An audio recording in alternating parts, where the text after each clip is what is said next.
අයිබෝන් අපි අද වීඩියෝ එකෙන් ඔයගලන් එක්කන් යන්නේ ලෝකයේ අනිත් රටවලට සාපේක්ෂව වෙනස්ම සංස්කෘතියක් තියෙන ජපානයේ. ජපානයේදී අපි ගිය ලස්සන තැන් කිහිපයක් වගේම වසන්ත සමයට ජපානයට ගොඩක් ට්‍රැවලර්ස්ලා ආකර්ෂණය වෙන දෙයක් ගැනත් අපි ඔයගලන්ට මේ වීඩියෝ එකෙන් කියනවා.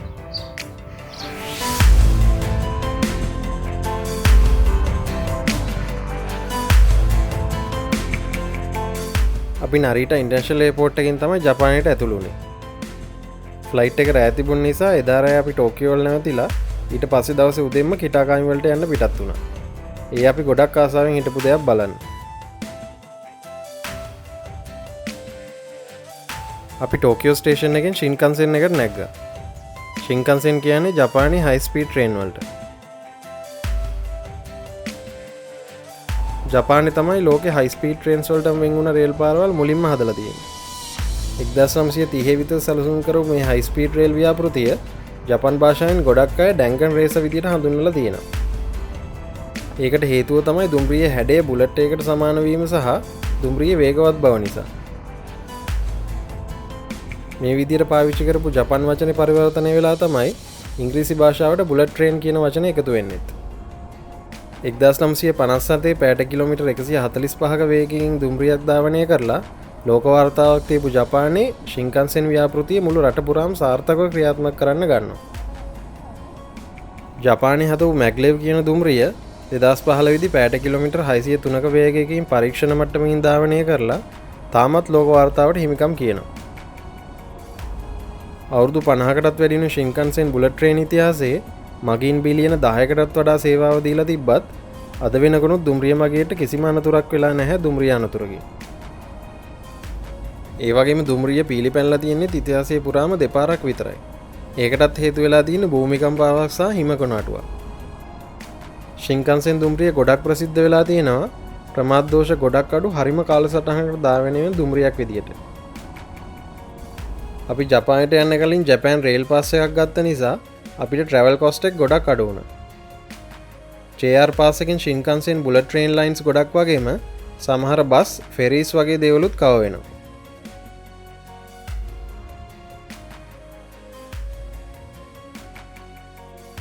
දවස් 7කට වළංගු වෙන JR පාස් එකක් එකෙන්ට yen 29000ක් ඒ කියන්නේ රුපියල් 52000ක් විතර වෙනවා. අපි JR පාස් එකක් ගන්න නැතුව මේ ගමන ගියා නම් එකෙන්ට yen 14000ක් විතර යනවා කිටාකාමි වලට යන්න විතරයි. රේල් පාස් එකක් ගන්නේ නැතුව වෙනම ටිකට්ස් අරන් යනවා නම් shinkkansen දුම්රිය ගමන් සාමාන්‍යයෙන් ගොඩක් මිල අධිකයි. ඒක නිසා ඔයගොල්ලෝ ජපානයේ එකිනෙකට දුරින් පිටලා තියෙන ටෝකියෝ, කියෝටෝ, ඔසාකා, සපෝරෝ වගේ නගර අතර ට්‍රැවල් කරනවා නම් හොඳම දේ JR පාස් එකක් ගන්න එක. JR පාස් එකක් ගත්තාම පාස් එකෙන් කව වෙන shinkkansen වගේම ගොඩක් ට්‍රේන්ස් වල ඔයගොල්ලන්ට ඕනම දුරක් වගේම ඕනම වාර ගන්න ට්‍රැවල් කරන්න පුළුවන්.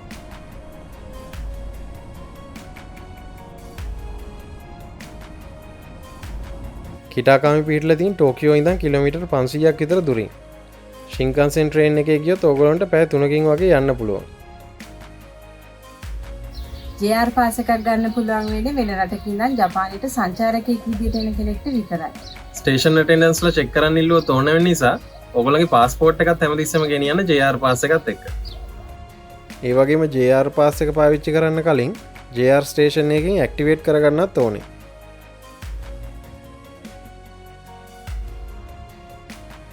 සමහර ට්‍රේන්ස් වලට සීට් රිසර්වේෂන්ස් දාන්නත් ඕනේ. ඔයගොල්ලන්ට ලේසියෙන්ම මේ පාස් එක ඔන්ලයින් ඕඩර් කරන්න පුළුවන් jrailpass.com කියන ඔෆිෂියල් වෙබ්සයිට් එකෙන්.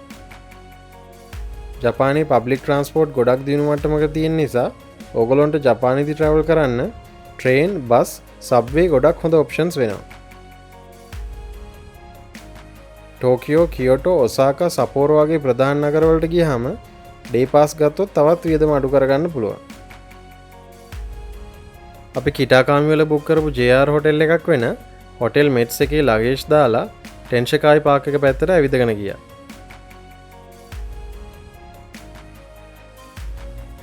මේ ඔයගොල්ලන්ට පේන්නේ ජපාන් සංස්කෘතියේ කොටසක් වෙන කොයිනබෝරි සරුංගල්. මේ වගේ සරුංගල් වලින් අප්‍රේල් මාසයේ ඉඳන් මැයි මුල වෙනකන් ජපානයේ සැරසෙන්නේ මැයි 5 වෙනිදාට තියෙන ජපාන් ළමා දිනය වෙනුවෙන්. මේ සරුංගලේ කාප් කියන මාළු වගේ හැඩයට හදලා තියෙන්නේ ළමයි නිරෝගීව සහ ශක්ති සම්පන්නව වර්ධනය වෙන එක සංකේතවත් කරන්න. ජපන් සංස්කෘතියට අනුව කාප් කියන මාළුවා ගොඩක් ශක්තිමත් වගේම ධෛර්යවන්ත මාළුවෙක්.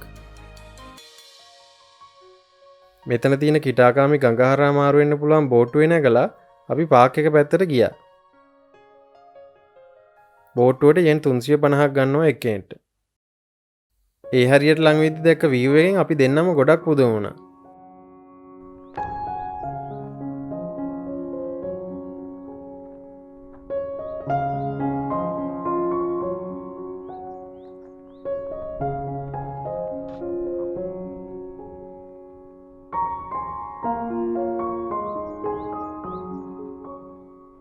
අපි ගොඩක් ආසාවෙන් බලන්න හිතාගෙන හිටිය සකුරා මල් පිරිච්ච ගස් වලින් මුළු ටෙන්ෂකායි පාක් එකම පිරලා තිබ්බේ.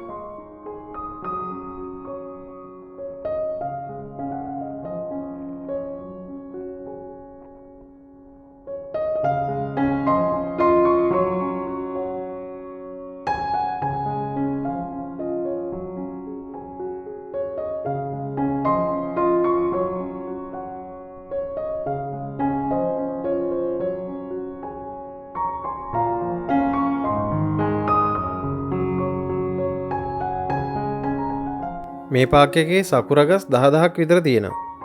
සමහර ගස් අවුරුදු 80කටත් වඩා වයසයි. ජපානයේ සංස්කෘතියේ කොටසක් විදියට ඉස්සර ඉඳන්ම සකුරා මල් පිපෙන එක බලන් ජපන් ජාතිකයෝ පෙළඹිලා තියෙනවා.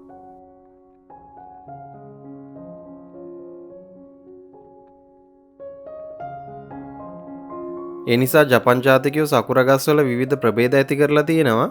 සකුරා ගස් විශාල වෙන්න වගේම පිපෙන මල් වලත් විශාලත්වයේ වගේම මල් ප්‍රමාණය වැඩි වෙන්න. මේ විදිහට හදපු ප්‍රභේද වලින් ගස් 100 ගණන් දහස් ගණන් හැම ප්‍රදේශයකම වගේ උද්‍යානවල වගා කරලා තියෙනවා ඒගොල්ලොන්ගේ සංස්කෘතික අංගයක් විදියට. හැබැයි මේ ගොඩක් ගස් විසිතුරු ගස් විදියට තමයි හදලා තියෙන්නේ. මේ ප්‍රභේද වලින් ජනප්‍රියම සකුරා ගහ වෙන සොමෙයියොෂිනෝ ගහේ එන්නේ ලාරෝස පඩරුහුරු මලක්. සකුරා ගස් වල කොළ එන්නේ මල් පිපෙන සතියක වගේ කාලයකට පස්සේ. ඒක නිසා සකුරා මල් පිපෙන කාලෙට මුළු පරිසරයම ලාරෝස පාට තමයි පේන්නේ. හැබැයි සමහර සකුරා ප්‍රභේදවල මල් පිපෙන්නේ සුදු පාටට. ජපන් ජාතිකයෝ මේ විදිහට මල් පිපෙලා තියෙන හැටි බලන්න එකතු වෙන අවස්ථාවලට කියන්නේ හනාමි කියලා. සකුරා ගස් වල තියෙන ප්‍රභේද වලින් විශාල ප්‍රමාණයක් ජපානයේ විසිතුරු ගස් විදිහට තමයි තියෙන්නේ.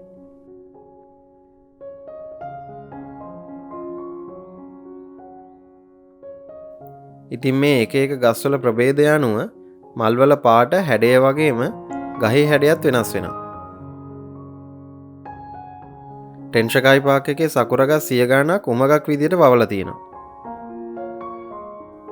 මේ සකුරා ගස් පේලිය කිලෝමීටර් 2ක් දිගයි. ජපානයේ ටොහොකු ප්‍රදේශයේ සකුරා බලන්න තියෙන හොඳම තැන් තුනෙන් එකක් තමයි ටෙන්ෂකායි පාක් එක. මේ සකුරා ගස් උමග ඇතුලෙන් යද්දී උලඟට සකුරා මල් වල පෙති වැටෙන්නේ හරියට හිම වැටෙනවා වගේ.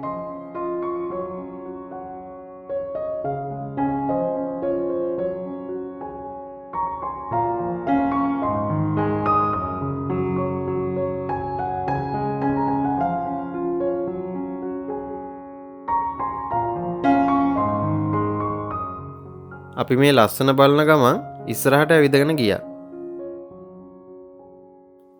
එතකොට ගඟෙන් එහා පැත්තට මාරු වෙන්න පුළුවන් සංඝවාෂි පාලම හම්බෙනවා. ඕගොල්ලෝ වාහනයක ආවොත් පාක් කරන්න පුළුවන් පාකින් ඒරියා එකක් වගේම ළමයින්ට සෙල්ලම් කරන්න ප්ලේ ඒරියා එකක් සහ වොෂ්රූම්ස් උත් තියෙනවා ටෙන්ෂකායි පාක් එකේ.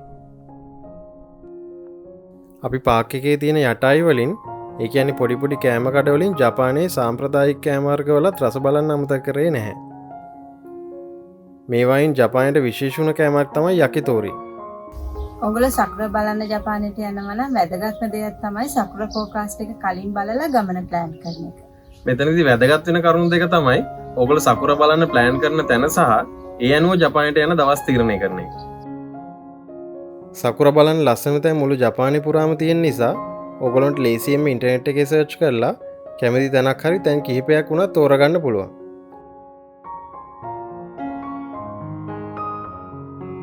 ඔගොලොන්ට මෙතනදි විවිධ වර්ගවලට අයිති වෙන සකුර ගස් තියෙන තැන් තෝරගත්තොත් හොඳ එක්ස්පීරියන්ස් එකක් ගන්න පුළුවන්.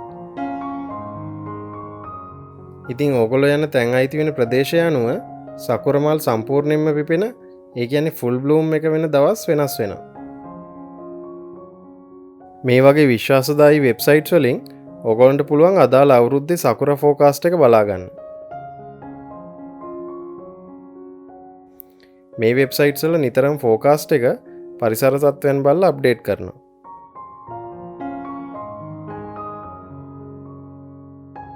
සකුර මල් පිපෙන්නේ ස්ප්‍රින්ග් සීසන් එකේ නිසා ජපානයේ දකුණින් පිහිටලා තියෙන ෆුකුෝකා ප්‍රදේශවල හැම අවුරුද්දකම මාර්තු මාසේ මැද වගේ වෙද්දි මල් පිපෙන්න ගන්නවා. උතුරින් පිහිටලා තියෙන සපෝරෝ වගේ ප්‍රදේශවල ෆුල් බ්ලූම් වෙන්නේ මැයි මාසේ පළවෙනි සතිය වගේ. හැම අවුරුද්දකම සකුර මල් පිපෙන කාලේ ටික දවසක් එහාට මෙහාට වෙන්න පුළුවන් වැස්ස පරිසර උෂ්ණත්වය වගේ දේවල් අනුව. අපි ගිය පාර ටෙන්ෂකායි පාක් එක තියෙන කිටාකාමි කියන ප්‍රදේශයේ සකුර ෆුල් බ්ලූම් එක තිබ්බේ අප්‍රේල් මාසේ අන්තිම සතිය නිසා අපි ජපාන් යන්න ප්ලෑන් කරේ ඒ දවස්වලට. ඊළඟ දවසේ උදෙන්ම අපිට ගොඩක් දුර ගමනක් වෙන සපෝරෝ වලට යන්න තියෙන නිසා අපි කිටාකාමි ශින්කන්සෙන් ස්ටේෂන් එකත් එක්කම තියෙන හොටෙල් මෙට්ස් එක බුක් කරේ වෙලාවට ට්‍රේන් එකට යන්න. මේ හොටෙල් එක JR ගෲප් එකට අයිති වෙන හින්දා අපි JR පාස් එක පාවිච්චි කරලා ඩිස්කවුන්ට් එකකුත් ගත්තා. ගොඩක් JR හොටෙල් ස්ටේෂන්ස් ළඟම තියෙන නිසා ට්‍රේන් එකේ ට්‍රැවල් කරද්දි ලේසි වෙනවා. ෂින් අමෝරි ස්ටේෂන් එකෙන් බැහැලා ෂින් හකොඩාටි හොකුටු ස්ටේෂන් එක වෙනකන් යන්න හොකයිඩෝ ශින්කන්සෙන් එකට මාරු වෙන්න ඕනේ. මේ දුම්රිය ගමනේ කොටසක් වැටලා තියෙන්නේ මුහුද යටින්. අපි මේ විදියට ගියේ ජපානයේ දෙවෙනියට ලොකුම දූපත වෙන හොකයිඩෝ වල ප්‍රධානම නගරය වෙන සපෝරෝ වලට. අපි ජපානයට ඇතුළු වුණු ටෝකියෝ වල ඉඳන් කිලෝමීටර් 1100ක් විතර දුරින් පිහිටලා තියෙන සපෝරෝ වල ජපානයේ අනිත් ප්‍රදේශවලට වඩා සීතල දේශගුණයක් තියෙනවා. අපි සපෝරෝ වලට ගොඩක් ළඟින් පිහිටලා තියෙන ටේන් ස්කී රිසෝට් එක බලන්න ගියා.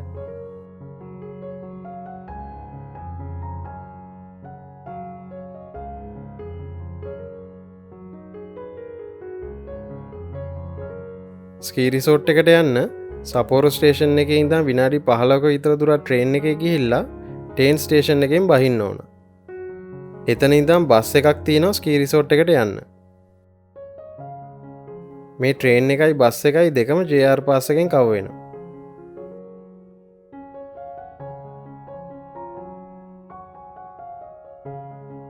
එක්දස් 972 අවුරුද්දේ වින්ටර් ඔලිම්පික් ගේම්ස් තිබිලා තියෙන ටේන් ස්කී රිසෝට් එකේ. ඒ වගේ මේ ස්කී රිසෝට් එක තමයි ආසියාවේ මුලින්ම වින්ටර් ඔලිම්පික්ස් තියපු තැන වෙන්නේ.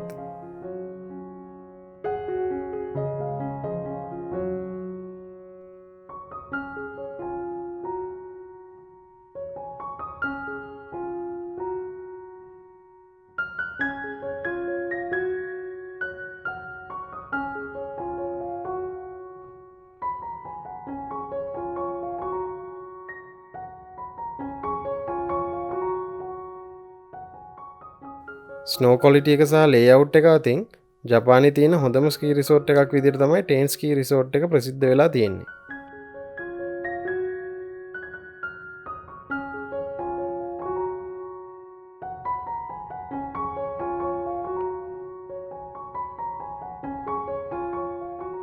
මේ ස්කී රිසෝට් එකේ උසම තැන අඩි 3350ක් උඩින් තියෙන්නේ.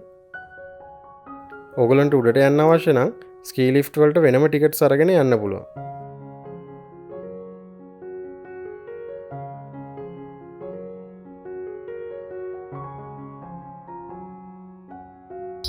සපෝරෝ වල අපි try කරපු විශේෂ කෑමක් තමයි සපෝරෝ සුප් කරි. සුප් කරි එකේ වර්ගය වගේම විශේෂම දේ තමයි අපිට ස්පයිස් ලෙවල් එකක් තෝරගන්න පුළුවන්. ස්පයිස් ලෙවල් එක 25 වෙනකන් තිබ්බට අපි තෝරගත්තේ ලෙවල් 15. ලෙවල් 15 තෝරගත්තත් මේ වෙනකන් අපි try කරලා තියෙන කෑම ಜಾති වලින් සැර වැඩිම කෑමක් තමයි සපෝරෝ සුප් කරි. හැබැයි මේ ඩිෂ් එක ගොඩක් රසයි. සපෝරෝ හරි හොකයිඩෝ හරි ප්‍රදේශයට ගියොත් try කරන්න ඕන කෑමක් විදිහට අපි හිතනවා මේ සුප් කරි එක. හොකයිඩෝ වල ස්ට්‍රෝබෙරි වයින් try කරන්නත් අමතක කරන්න එපා. අපි ටිකක් නිවාඩු පාඩුවේ ගත කරන්න කියලා හිතාගෙන සපෝරෝ වල තියෙන නකජිමා පාක් එකට ගියා.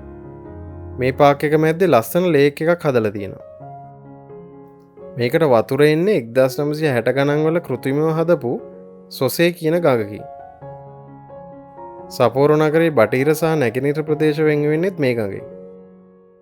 මේ ගඟ වැටෙන්නේ ජපානයේ තුන්වෙනියට දිගම ගඟ වෙන ඉෂිකාරි ගඟට.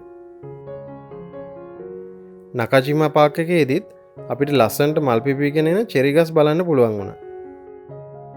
අපි පාක් එකෙන් එළියට එද්දි දැක්ක විශේෂ දෙයක් තමයි ගොඩක් සංවර විදියට මැයි දිනේ සමරන ජපාන් ජාතිකයෝ. අපි ජපානයේ අනිත් ප්‍රදේශවල travel කරපු විස්තර ඉස්සරහට ඔයගලන්ට තවත් වීඩියෝ එකකින් ගේන්නම්. අපේ channel එක subscribe කරලා bell icon එකත් click කරොත් ඔයගොල්ලන්ට මේ videos වල notifications upload කරපු ගමන් එනවා. එහෙනම් අපි තවත් මේ වගේ travel video එකකින් හම්බෙමු. ඔයගොල්ලන්ට සුබ දවසක්.